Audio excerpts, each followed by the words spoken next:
Assalamualaikum warahmatullahi wabarakatuh. Izin memperkenalkan diri, saya Salsabila dengan NPM 2313041016. Di video kali ini saya ingin mempraktikkan video keterampilan 6, yaitu mengajar bertanya. Selamat menyaksikan. Selamat pagi anak-anak.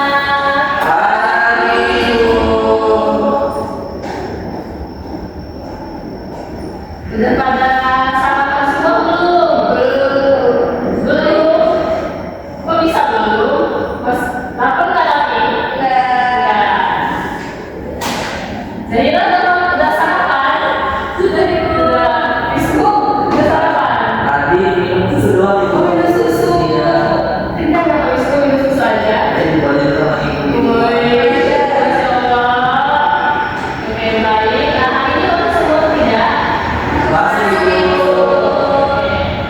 Sebelum itu kita baca doa terlebih dahulu ya, kepada ketua kelas. Bisa memimpin doanya. Baik teman-teman, untuk mulai pelajaran kita pada hari ini, mari kita berdoa untuk teman-teman dan juga masing-masing. Berdoa mulai. Berdoa selesai. Terima kasih ya Wisnu. Sama-sama ibu. Selanjutnya ibu akan cek kehadiran kalian dulu ya. Hasil tanda mandiri hadir ibu. Hadir. Muhammad Wisnuti Hadir ibu. hadir. Zahira Sofa hadir ibu. Hadir semua ya. Hadir. Baik, kalau hadir semua kita langsung saja masuk ke materi pada hari ini. Nah, sebelum masuk ke materi pada hari ini, ada yang masih ingat nggak minggu lalu itu kita belajar mengenai apa sih? Apakah ada yang masih ingat? Siapa yang masih ingat dari minggu lalu? Teks prosa. Oke, betul Zahira. Ada yang masih ingat nggak sih apa sih itu teks prosa? Ada ibu. Oke, Asri, silakan. Teks prosa itu adalah bentuk tulisan bebas yang tidak ada kalimat atau irama dan disusun dalam kalimat dan paragraf serta memiliki kaidah dalam bahasa yang baku. Baik, betul sekali. Nah, teks prosa itu adalah bentuk kalimat yang tidak terikat oleh apapun ya. Ada yang masih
keempat, finalis tidak boleh digantikan oleh peserta didik lain.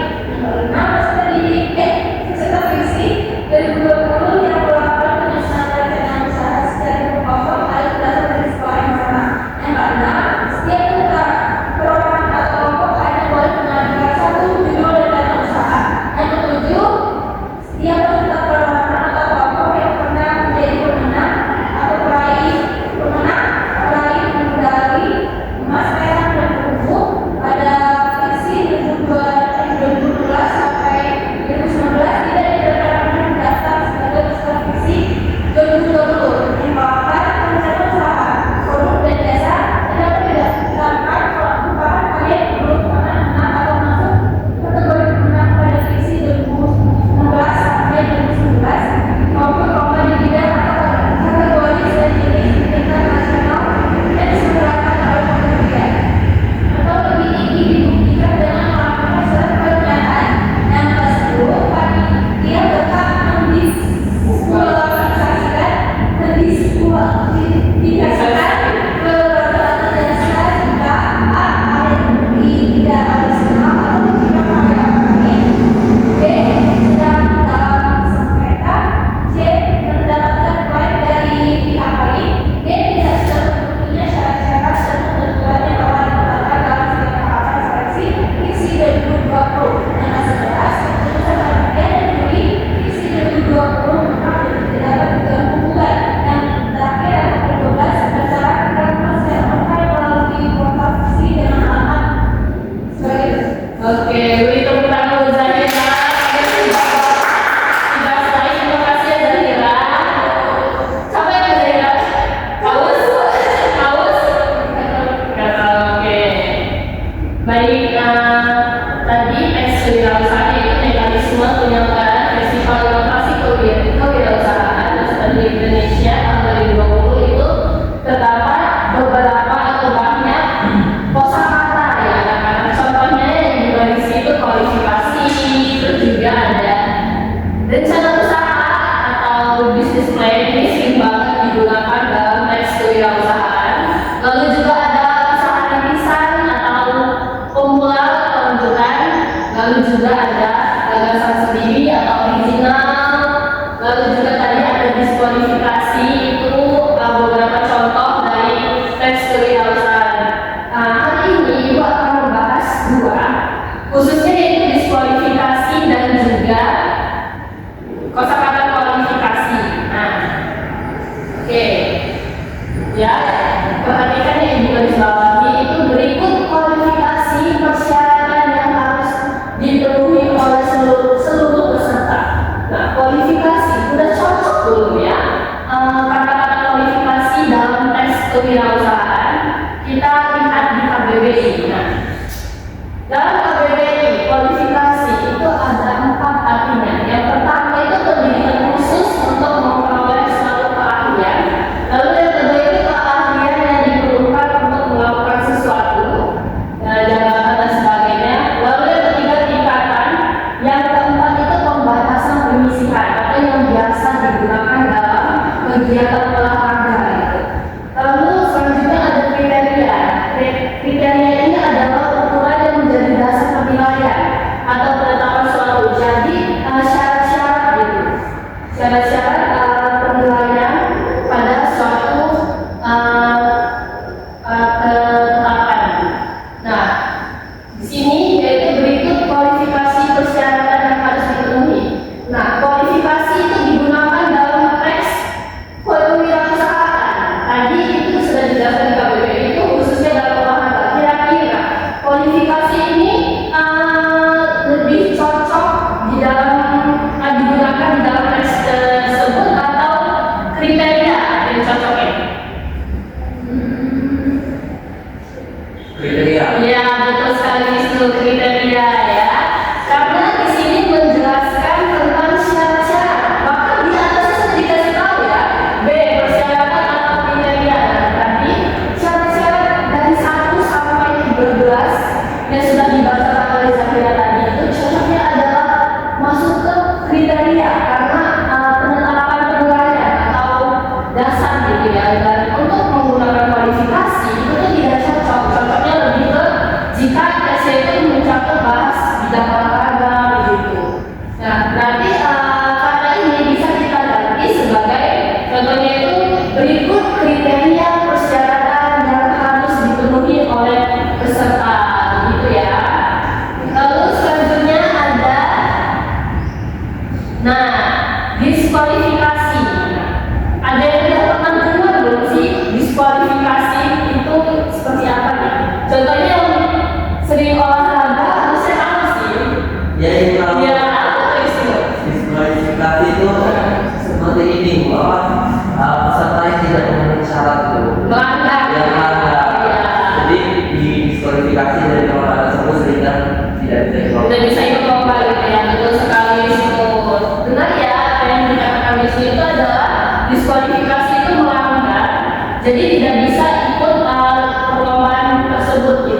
Jadi kalian cari makna, terus juga dari kata-kata itu kalian buat kalimatnya ya. Dalam kelompok ya, bisa bisa kalian kerjakan sekarang dalam bentuk kelompok. Yuk. Kelompok. Ayo susun kelompok. Jadi kalian kelompok.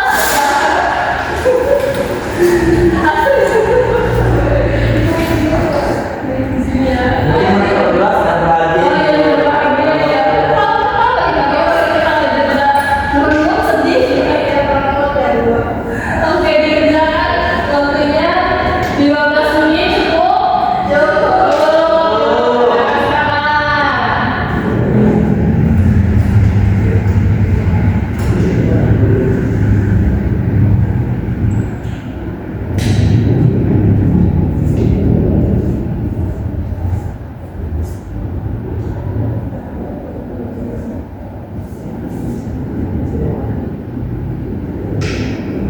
Ya, carilah makna inovasi itu apa, kalian itu apa, istilah apa, lalu ubah ketiga itu dalam kalimat yang tepat.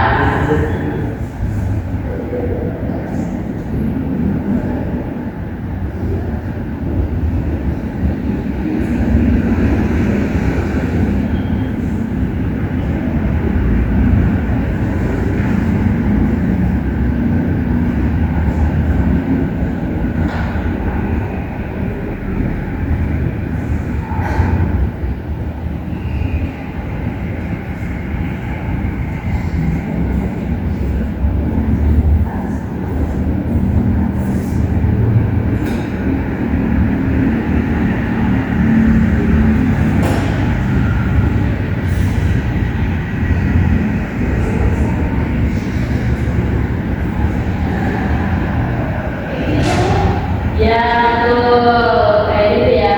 Yang bilang saya juga ya.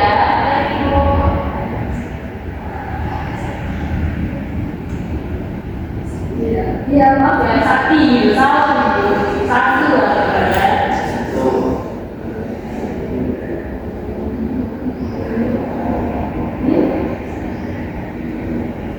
Iya.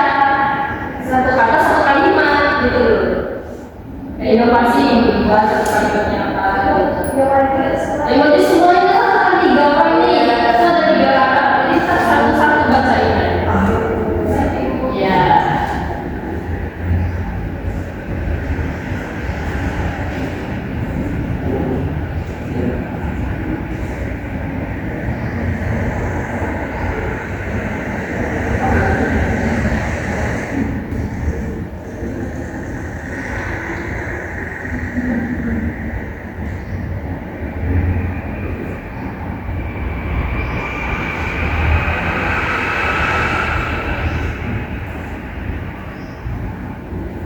Kalau sudah, bilang ya.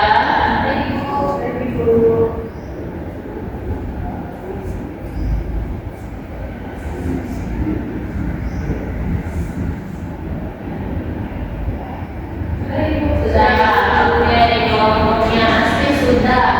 Silakan maju ke depan, jelaskan di depan sini. Oke.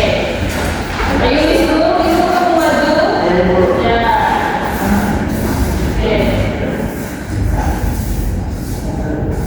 Nah.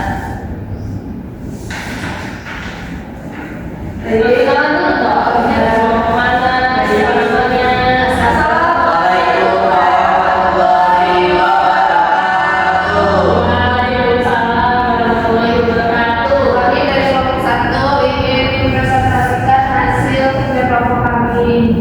Dimulai dari saya. Ya, yang inovasi siapa? Saya Bu. Ya, silakan. Jadi inovasi itu adalah pembaruan atau penemuan baru yang berbeda dari yang sudah ada sebelumnya. Nah, kalimatnya itu ada contohnya seperti ini. Sekolah kami terus mendorong siswa untuk menciptakan inovasi yang bermanfaat bagi masyarakat. Dari selanjutnya itu yang klaim yang kedua itu klaim adalah pernyataan atau tuntutan bahwa sesuatu adalah benar atau dimiliki oleh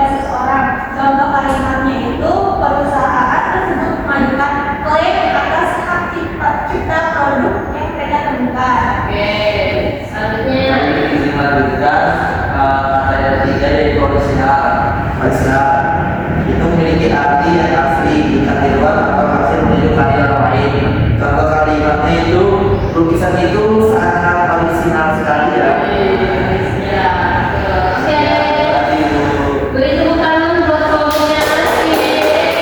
Terima kasih ya, Asti sudah berdiskusi.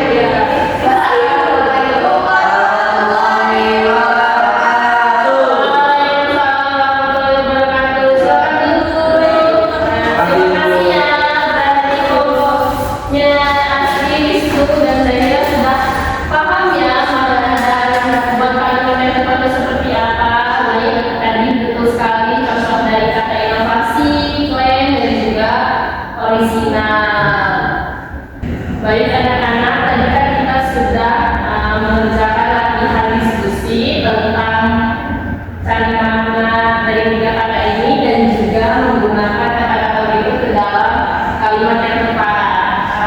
Sebelum kita menutup pelajaran hari ini, Ibu ingin bertanya kepada kalian.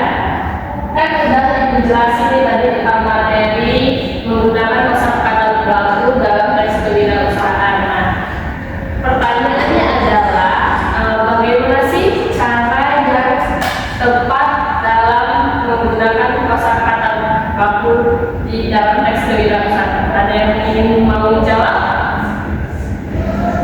Tunjukkan. Ya, silakan Wisnu. Wisnu ingin jawab tadi yang diberikan oleh Ibu. Ya. Pertanyaan bagaimana cara memilih kosakata yang tepat dalam teks Ya, kewirausahaan? paham coba. Ya. Nah, kalau dari jawaban Wisnu itu cara memilih kosakata yang tepat adalah dengan menyesuaikan istilah yang digunakan dengan konteks istilah yang memilih kata-kata yang jelas dan tidak terlalu sulit, serta menggunakan istilah kewirausahaan yang dipakai seperti modal, risiko, atau strategi agar membaca langsung bisa. Selain itu, penulis perlu memperhatikan tingkat kemampuan membaca sehingga kata yang dipilih tidak terlalu teknis tanpa menggunakan tambahan ibu. Oke, baik, terima kasih Wisnu. Jawaban Wisnu tadi benar ya, caranya itu memilih istilah yang tepat gitu ya, dan juga sesuai dengan teks kewirausahaan tersebut ya, seperti tadi modal, Risiko. ya, risiko, ya betul sekali. Oke, yang terakhir, dalam Wisnu lagi ya, pertanyaannya itu mengapa kita harus menggunakan kosakata baku yang sesuai dalam teks kewirausahaan. Ada yang ingin menjawab? Ya, silakan Zahira. Baik, saya ingin Ibu, kosakata baru yang sesuai perlu digunakan pada dalam konteks lebih akurat, profesional, dan relevan dengan perkembangan dunia usaha.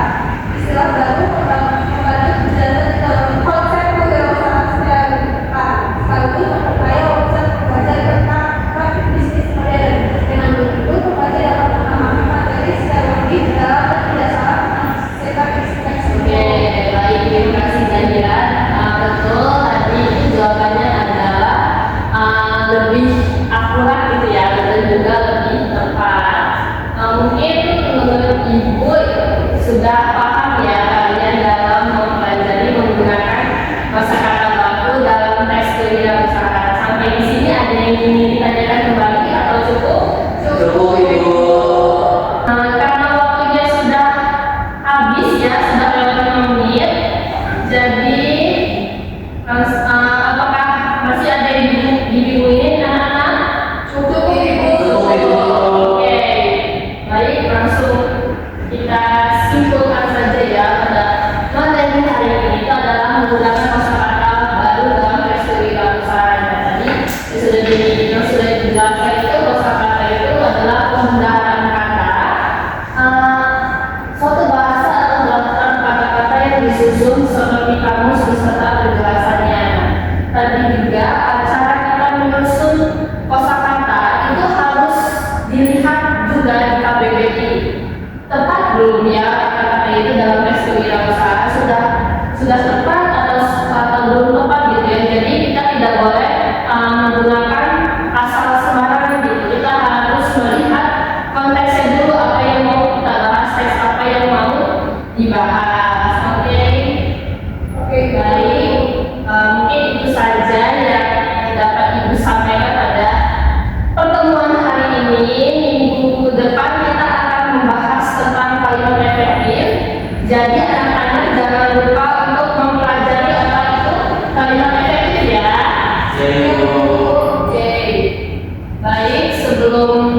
doa terus dahulu. Baik Ibu, baik teman-teman, untuk mengakhiri pelajaran kita hari ini, mari kita berdoa menurut agama dan metode masing-masing. Berdoa, baik. Doa besar. Baik, alhamdulillah pertemuan pada sore hari ini ya, siang menjelang sore sudah selesai. Terima kasih atas antusiasnya dan juga sudah aktif ya dalam pertemuan hari ini. Minggu depan kita akan bertemu lagi di materi yang terbaru. Jangan lupa dipelajari ya. Baik, Ibu akhiri. Wassalamualaikum warahmatullahi wabarakatuh. Waalaikumsalam warahmatullahi wabarakatuh. Terima kasih.